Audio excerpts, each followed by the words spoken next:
Le Crédit Lombard est un outil puissant. Mobilisez vos actifs sans les vendre. Mais mal utilisé, il peut coûter très cher. Voici les 5 erreurs à éviter, celles qui transforment un bon levier en piège. Erreur numéro 1. Mentir à l'aveugle.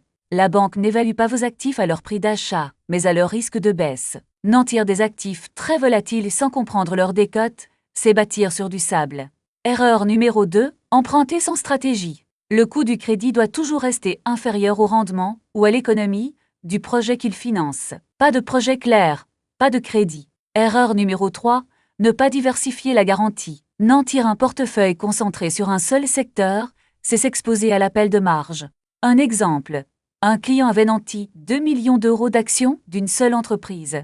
L'action a chuté de 35% en une semaine. Faute de liquidité, pour rétablir la garantie, la banque a vendu au pire moment. Diversifier les garanties, c'est désamorcer ce risque. Erreur numéro 4. Signer sans tout lire. Taux variable qui s'envole, clause d'appel de marge, frais de structuration. Tout compte. Exiger des simulations de crise. Que se passe-t-il si les marchés perdent 20%? Quelles sont les pénalités en cas de remboursement anticipé? Si les réponses sont floues, prudence.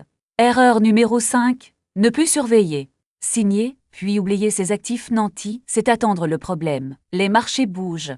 Il faut suivre les seuils d'alerte et ajuster la garantie avant que la banque ne s'inquiète. La monétisation demande de la discipline, pas de l'improvisation. En résumé, comprendre la décote, avoir une vraie stratégie, diversifier, tout lire et surveiller. Bien utilisé, le crédit Lombard est un levier. Mal calibré, c'est un risque. Un crédit vous engage et doit être remboursé. Pour structurer le vôtre proprement, parlons-en. Rendez-vous sur debfranceinvest.com.